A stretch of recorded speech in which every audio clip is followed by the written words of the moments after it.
আবেগী প্রতিক্রিয়া দেখাতে চাইছিল, কারণ রাসূল সাল্লাল্লাহু আলাইহি ওয়াসাল্লামকে অপমান করলে যে কোনো মুসলিমই রেগে যান। আল্লাহ বা কোরআনকে অসম্মান করলে রেগে যাওয়ারই কথা।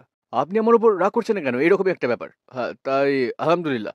আমি আসলে সেই অর্থে আবেগে জড়াই না। তো আপনি ইউকেতে ইসলামের ভবিষ্যৎকে কিভাবে দেখেন?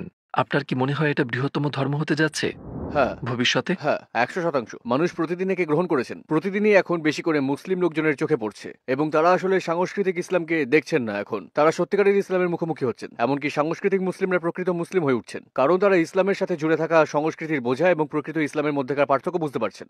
আর এখন সোশ্যাল মিডিয়ার যুগ। এখন এটা হলো তথ্যের যুগ এবং এটাই ইসলামের সৌন্দর্য।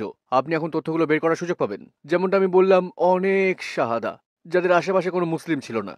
সত্যিকার অর্থে তারা জানেন তো ইসলামের সাথে তাদের একমাত্র যোগসূত্র অনলাইনের কারণে, অনলাইন কমিউনিটি। সাম্প্রতিক সময়ে যখনই আমি লাইভ স্ট্রিম করি একটা শাহাদা ঘটে। ব্যাপারটা এমন, শনিবার আমি একটা শাহাদা পড়িয়েছি, আর ২ মাস আগে মাশাআল্লাহ আর্জেন্টাইন এক বালিকা, সে আমাকে মেসেজ করেছিল, পরের দিন যোগাযোগ করি। গত শনিবার আমি তাকে শাহাদা পড়িয়েছি। এক সপ্তাহের মাঝামাঝি এক পুলিশ ভাই আমাকে মেসেজ করেছিল, তার সাথে যোগাযোগ করি, রবিবার আমি তাকে শাহাদা পড়াই। যখনই আমরা লাইভ স্ট্রিম করি মাশাআল্লাহ শাহাদা পড়াই। তো এটা আরো গ্রহণযোগ্য হয়ে এসেছে এবং এটা খুব চমৎকার যে মানুষগুলো মুসলিম হচ্ছেন তারা মুসলিম পরিবেশে ছিলেন না। তাদের কোনো মুসলিম বন্ধু নেই। তাদের বেশিরভাগই বলেন, আমরা শুধু দেখছিলাম, আমরা ইউটিউব দেখেছি, আপনার ভিডিও দেখেছি, আপনার কথাগুলো বেশ যৌক্তিক লেগেছে। আর এটা খুবই চমৎকার, সুবহানাল্লাহ।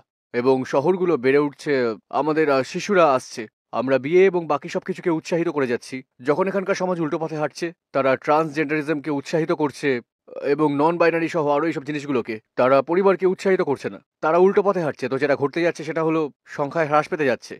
এটাই বাস্তবতা। আপনি সেই পথে চলতে পারেন না। আপনি যদি সন্তান না নেন, তাহলে কারা সন্তান নিচ্ছে? মুসলিমরা সন্তান নিচ্ছেন। তো কারা জায়গাটা নিতে যাচ্ছে? তো লন্ডনে মুসলিমরা সংখ্যাগরিষ্ঠ হবে, বার্মিংহাম, ম্যানচেস্টার, এই সব জায়গায় মুসলিমরা সংখ্যাগরিষ্ঠ হবে।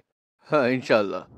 তো সবশেষে আপনি যদি পৃথিবীর সমস্ত অমুসলিমদের কিছু বলার সুযোগ পান, আপনি ১ মিনিটে তাদের কি বলতে চাইবেন?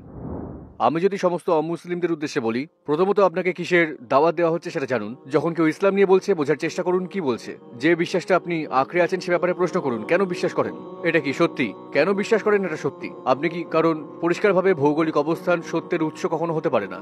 যদি দুটো ধর্মের সবকটাই একসাথে সত্যি না হয়, তো শুধুমাত্র আপনি কোথাও জন্মেছেন বলে এটা সত্যি হয়ে যায় না। তো আপনার ব্যক্তিগত বিশ্বাসকে প্রশ্ন করুন, কেন সেটা সত্যি। প্রশ্ন করুন সৃষ্টিকর্তা কি আছে, এটা আপনার প্রথম পদক্ষেপ। সৃষ্টিকর্তার অস্তিত্ব আছে নাকি নেই। সৃষ্টিকর্তার অস্তিত্ব না থাকলে ধর্ম নিয়ে চিন্তা করে লাভ নেই। কিন্তু তখন আপনাকে বুঝতে হবে কেন লোকে বলে সৃষ্টিকর্তার অস্তিত্ব আছে। কারণ লোকে আমাকে প্রশ্ন করে ঈশ্বরের অস্তিত্বের আপনার কাছে প্রমাণ কোথায়। আমি তাদের প্রশ্ন করি গ্র্যাভিটির অস্তিত্বের প্রমাণ কি। হ্যাঁ, আমি বলি আপনি কি গ্র্যাভিটি দেখতে পান, ধরতে পারেন, স্বাদ নিতে পারেন, গন্ধ পান? না। আপনি কি পারবেন এর প্রভাবগুলো পরীক্ষা নিরীক্ষা বা পরিমাপ করতে পারবেন? হ্যাঁ। এই ঘটনা আপনাকে কি বলে? আপনি কোনো কিছুর প্রভাবের উপর ভিত্তি করে তার অস্তিত্ব বিশ্বাস করেন। আমি কিন্তু আপনাকে একই কথা বলেছি, সৃষ্টিকর্তার প্রভাব দেখেই তার অস্তিত্বে বিশ্বাস করুন, যেটা হলো সমগ্র সৃষ্টি।